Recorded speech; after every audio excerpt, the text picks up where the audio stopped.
জাকাত শব্দের অর্থ বৃদ্ধি, পবিত্রতা।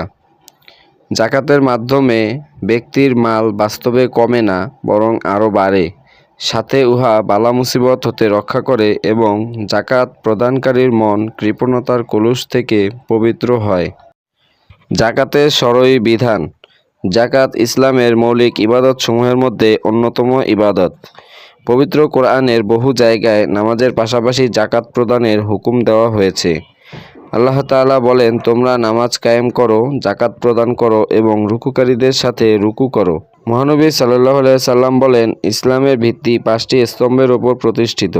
আল্লাহ ছাড়া কোনো মাবুদ নেই এবং মুহাম্মদ সাল্লাল্লাহু আলাইহি ওয়াসাল্লাম আল্লাহর প্রেরিত রাসূল। এতে সাক্ষ্য দেওয়া, নামাজ প্রতিষ্ঠা করা, জাকাত দেওয়া, শারীরিক সুস্থতা ও সামর্থ্য থাকলে হজ করা এবং রমজান মাসে রোজা রাখা। বুখারী ও মুসলিম শরীফে ইরশাদ করা হয়েছে, নিসাব পরিমাণ মালের মালিক সকল মুসলিম নরনারীর ওপর জাকাত প্রদান করা ফরজ। যদি কোনো ব্যক্তি নিসাব পরিমাণ সম্পদের মালিক হওয়ার পর চাঁদের হিসাবে পরিপূর্ণ 1 বছর অতিবাহিত হয়, তাহলে তার ওপর পূর্ববর্তী বছরের জাকাত প্রদান করা ফরজ। জাকাত আদায় না করার পরিণাম।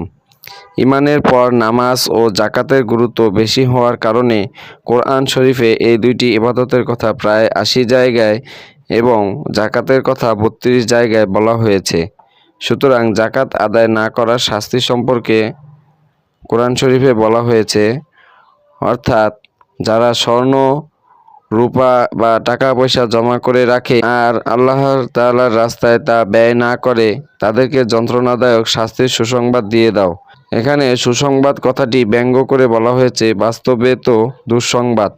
অতঃপর যন্ত্রণাদায়ক শাস্তি কী হবে তা বয়ান করে আল্লাহ তাআলা বলেন, ওই সোনা রূপা জাহান্নামের আগুনে দগ্ধ করা হবে এবং তা দ্বারা তার কপালে, পাঁজরের পিঠে অর্থাৎ শরীরের বিভিন্ন স্থানে সেক দেওয়া হবে। আরও বলা হবে যে, নিজেদের জন্য যেটা সঞ্চয় করে রেখেছিলে এটাই তো সেটা, এখন তার স্বাদ চেখে দেখো কত মজা, এই স্বাদের জন্যই তো জমা করে রেখেছিলে।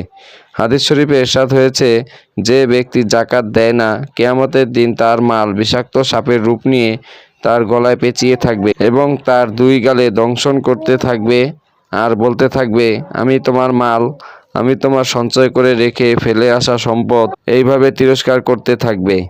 জাকাত